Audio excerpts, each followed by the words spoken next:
धुळे शहरातील देवपूर येथे सराफा व्यावसायिक विनय जैन यांच्यावर गोळीबार करून 3.5 किलो सोने लुटणाऱ्या थरारक प्रकरणाचा अखेर उलगडा झाला आहे। कोणताही ठोस पुरावा नसताना स्थानिक गुन्हे शाखेने हजारो सीसीटीव्ही फुटेज तपासून आरोपींचा मार्ग काढला। तपासात आरोपी मूळचे उत्तर प्रदेशातील असल्याचे समजताच पोलिसांनी तिकडे मोर्चा वळवला, तेव्हा ते प्रतापगडमधील एका तुरुंगात दुसऱ्या गुन्ह्याखाली अटकेत असल्याची धक्कादायक माहिती समोर आली। त्यानुसार स्थानिक गुन्हे शाखेच्या पथकाने कायदेशीर प्रक्रिया पूर्ण करत मोहम्मद शहरयार खान आणि दिलशान शेख या दोघांना उत्तर प्रदेशच्या तुरुंगातूनच ताब्यात घेतले। त्यांच्याकडून 24,51,000 रुपये किमतीचे सोने, गुन्ह्यात वापरलेली कार आणि एक गावठी पिस्तूल जप्त करण्यात आले आहे। आरोपींनी गुन्ह्याची कबुली दिली असून या टोळीतील इतर साथीदारांचा शोध घेतला जात आहे। पोलीस अधीक्षक श्रीकांत धिवरे यांच्या मार्गदर्शनाखाली ही धडाकेबाज कारवाई करण्यात आली।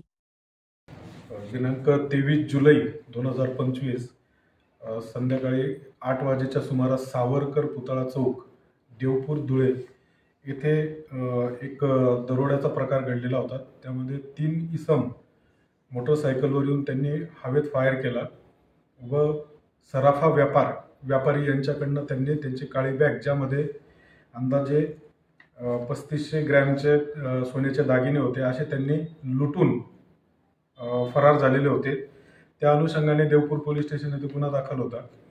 गुन्ह्याचा तपास करून आरोपी आणि मुद्देमाल रिकव्हर करण्याबाबत माननीय पोलीस अधीक्षक धुळे श्रीकांतजी धिवरे व अपर पोलीस अधीक्षक अजय देवरे यांनी तात्काळ पथक तयार करून आणि आरोपी अटक करण्याबाबत सूचना दिल्या होत्या। त्या अनुषंगाने स्थानिक गुन्हे शाखा नेमणुकीचे पोलीस उपनिरीक्षक चेतन मुंडे, राहुल सानप, आरिफ पठाण, पवन गवळी, देवेंद्र ठाकूर, मयूर पाटील आणि त्याचप्रमाणे कागदोपत्री कामकाजासाठी सतीश जाधव यांचे पथक तयार करून आरोपींचा शोध घेण्यात आम्ही त्यांना रवाना केले।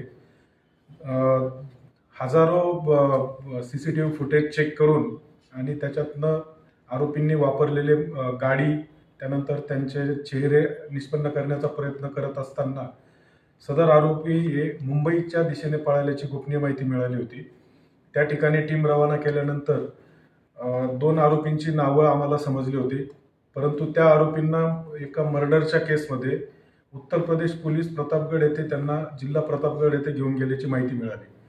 त्यानंतर न्यायालयीन प्रक्रिया पूर्ण करून सदर 2 आरोपी नामे मोहम्मद शहरयार मोहम्मद इब्रार व दिलशान इम्रान शेख या दोघांना तपासकामी धुळे येथे आणल्यानंतर त्यांना विश्वासात घेऊन त्यांना सर्व टेक्निकल एव्हिडन्स दाखवून आणि त्यांच्याकडनं आम्ही जो आत्तापर्यंत 262.8 ग्रॅम सोन्याचे दागिने, त्याची बाजार मूल्य आहे 24.5 लाख रुपये, असे आत्तापर्यंत त्यांच्याकडनं रिकव्हरी केलेली आहे। त्याचप्रमाणे त्यांनी गुन्ह्यामध्ये वापरलेले पिस्टल व गुन्ह्यात वापरलेले 4 व्हीलर हे सुद्धा त्यांच्याकडनं आम्ही ताब्यात घेतलेले आहेत।